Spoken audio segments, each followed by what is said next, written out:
आज हम बात करेंगे कि एआई को सिर्फ एक आम से टूल से आगे बढ़ाकर सोच विचार का एक सच्चा साथी कैसे बनाया जाए। ये तज्जिया खास तौर पर यूनिवर्सिटी के तुलबा के लिए है, ताकि वो एआई के साथ काम करने के आम तरीकों से कुछ कदम आगे जा सकें। तो अक्सर लोग ये सोचते हैं कि एआई से बेहतरीन काम लेने का राज सिर्फ प्रॉम्प्ट इंजीनियरिंग में छुपा है। मतलब क्या सिर्फ एक बेहतरीन किस्म का सवाल तैयार कर लेना ही काफ़ी है? आज हम देखेंगे कि इससे कई ज़्यादा जदीद और पायदार तरीका मौजूद है, जो हकीकी ताउन की बुनियाद रखता है।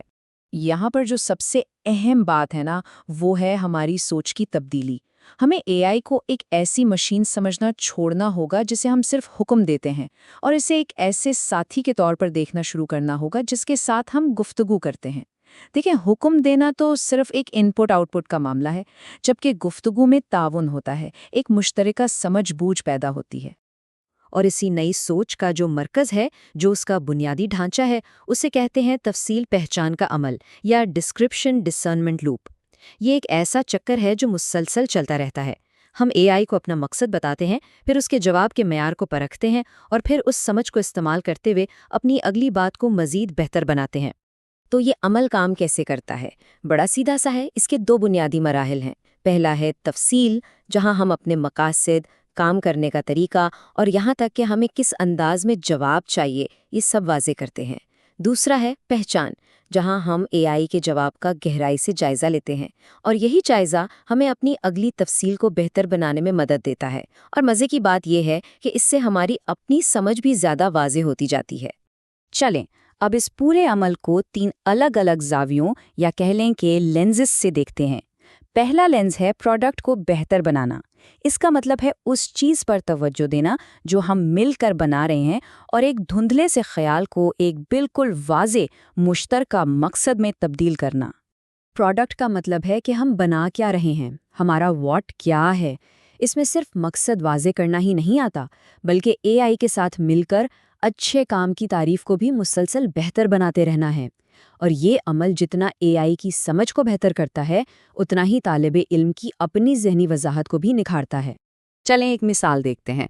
फ़र्ज़ करें एक तालिबे इल्म शुरुआत करता है एक बहुत ही आम सी बात से, सोशल मीडिया और नौजवानों के बारे में लिखने में मेरी मदद करो। अब जाहिर है एक आम से सवाल का नतीजा भी एक आम सा जवाब ही होगा। लेकिन जब उसने जवाब देखा और थोड़ा गौर किया, यानी पहचान का अमल इस्तेमाल किया, तो उसे एहसास हुआ कि पहला जवाब बहुत ही उमूमी था। तो अब वो अपनी तफसील को बेहतर बनाता है। अब प्रॉम्प्ट बन जाता है, सोशल मीडिया और नौजवानों के बारे में लिखने में मेरी मदद करो। मैं ये जानना चाह रहा हूँ कि नौजवान मुख्तलिफ प्लेटफॉर्म्स पर अपनी शख्सियत के अलग अलग पहलू कैसे दिखाते हैं। और फिर कई बार इस अमल को दोहराने के बाद देखें वो कहाँ पहुँचता है।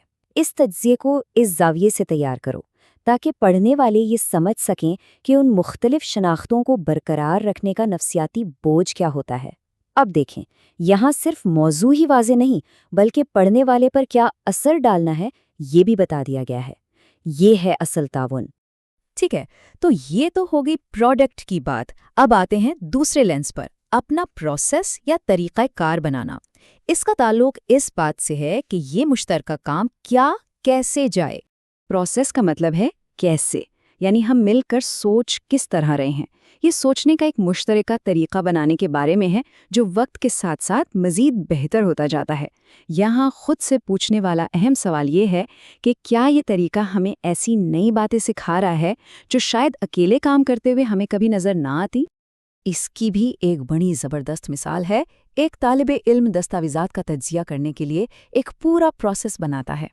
जब भी हम किसी दस्तावेज़ का तज्ज़िया करेंगे तो हमेशा मुसन्निफ़ के पसे मंज़र से शुरू करेंगे, फिर उसके मवाद को देखेंगे और फिर उसकी अलग अलग तशरीहात पर गौर करेंगे। ये इससे कहीं बेहतर है कि बस कह दिया जाए इसका मरहलावार तज्ज़िया करो।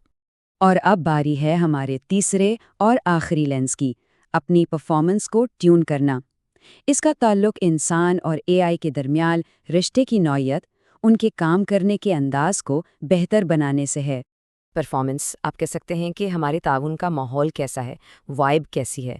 इसका मकसद बातचीत का ऐसा माहौल बनाना है जो आपको और एआई दोनों को अपनी बेहतरीन सोच पेश करने का मौका दे। ये बिल्कुल ऐसा है जैसे आप एआई के रवैये को अपने सीखने के अंदाज के मुताबिक ढाल रहे हों। مثال کے طور پہ آپ AI کو کہہ سکتے ہیں کہ ایک مہربان لیکن سخت گیر نقاد کی طرح کام کرو، یا آپ باتوں کو ذہن میں بٹھانے کے لیے موسیقی سے مثالیں دو، یا یہاں تک کہ چلو اپنے کام میں تھوڑا مذاق بھی شامل رکھتے ہیں، کیونکہ جب میں پرسکون ہوتا ہوں تو زیادہ اچھا سوچ پاتا ہوں۔ اور یہاں بھی پہچان کا عمل کام آتا ہے۔ ایک طالب علم اپنے ہی کام کرنے کے انداز کو سمجھنے کے بعد اس تعلق کو ایڈجسٹ کر سکتا ہے۔ دراصل تنقید والا حصہ میرے ابتدائی خیالات بن جانے کے بعد کے لیے رکھو، مجھے شروع میں بغیر تنقید کے سوچنے کی کھلی جگہ چاہیے۔ تو ہمیں کیسے پتہ چلے گا کہ یہ طریقہ کام کر رہا ہے اور ایک حقیقی شراکت داری قائم ہو رہی ہے؟ چلیں ان کچھ مثبت اشاروں پر بات کرتے ہیں جن پر نظر رکھنی چاہیے۔ کامیابی کی پہلی نشانی ہے ایک مشترکہ زبان کا بن جانا۔ جیسے جیسے آپ کا تعاون گہرا ہوتا ہے، آپ کے اور AI کے درمیان کچھ ایسے مختصر حوالے اور اشارے بن جاتے ہیں جو بات چیت کو تیز اور زیادہ بامانی بناتے ہیں، بالکل ویسے ہی جیسے دو انسان ایک ساتھ کام کرتے ہوئے ایک دوسرے کی بات اشاروں میں سمجھنے لگتے ہیں۔ دوسری نشانی ہے کہ آپ کا ذہن حکم دینے کے بجائے تلاش کرنے والا بن جاتا ہے۔